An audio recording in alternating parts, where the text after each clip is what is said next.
And so, Mr. Herman, you say that the state of Tennessee is really on the move over the last 5 minutes that we have. Yes. In terms of trying to improve literacy throughout the state. Yes, absolutely. I think that you'll see big changes very quickly here about what's happening. In fact, we just changed all our reading, well, all of our standards are changing, and they're part of the Achieve model that Tennessee has adopted, and they have really been upgraded. There's huge changes, and I think that's going to make a difference, and we're doing a lot of training with teachers and districts so that they understand what we've done and so that they can implement it. Also, we provide things like, this was made by Tennessee teachers for Tennessee, and we send these out. They're on the website. They can access them without any trouble.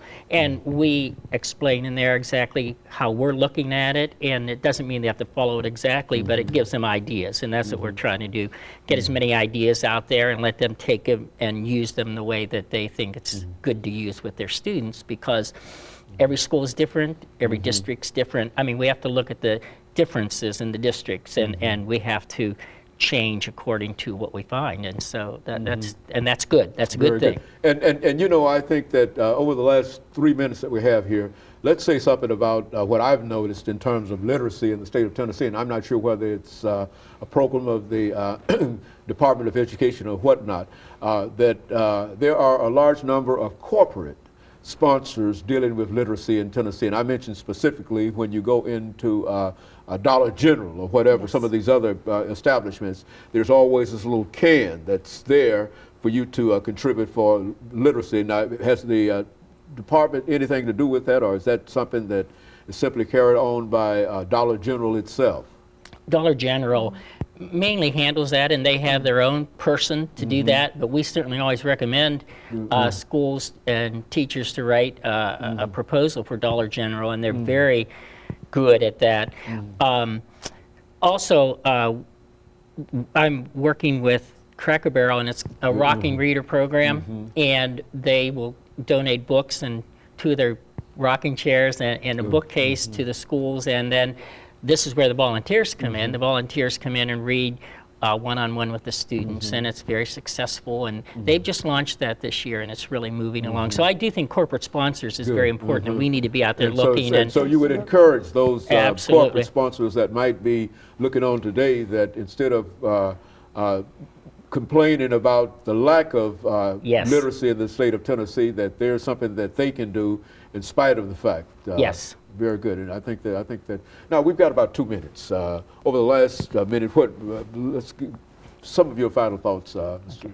Well, and I think when we look at where literacy is in Tennessee, I think we have a long way to go, but I think we're moving quickly. I think we have moved a long way, and I also think there's no reason why we can't be #1 in the United States. I feel that we certainly have the understanding, the personnel. We certainly have a group of students who are willing to learn, and so we just need to get it all moving in the right direction, and I really think we are right now. I'm very excited about what's happening at the State Department, and I think that literacy is the #1 issue right now, and I think that the State Department is really addressing that across the board in all areas, so we are excited about it. Very good. Ms. Siddiqui, final statement. Literacy is the foundation for everything. You can't do math, you can't do science, you can't do social studies. All of it comes back to reading and engendering a desire and a passion for reading in our children that will carry them into their future and ours. So anything anyone can do to help a literacy organization in their community, please go volunteer. If you can't volunteer time, if you can't volunteer money, volunteer time. And so we're calling upon corporate sponsors and volunteers to assist in this whole issue of literacy in the state of Tennessee. And of course, let me thank the 2 of you over the last half minute that we have, Mr. Herman and Ms. Siddiqui, for bringing us that excellent information relative to what the Department of Education is doing in the state of Tennessee to increase the number of literate individuals, which is to say that that will also improve other aspects of life in the state of Tennessee, as your Even Start program probably demonstrates, dealing with families and et cetera. And of course, let me encourage our audience to tune in again next week for another informative edition of Comments. Thank you and good morning.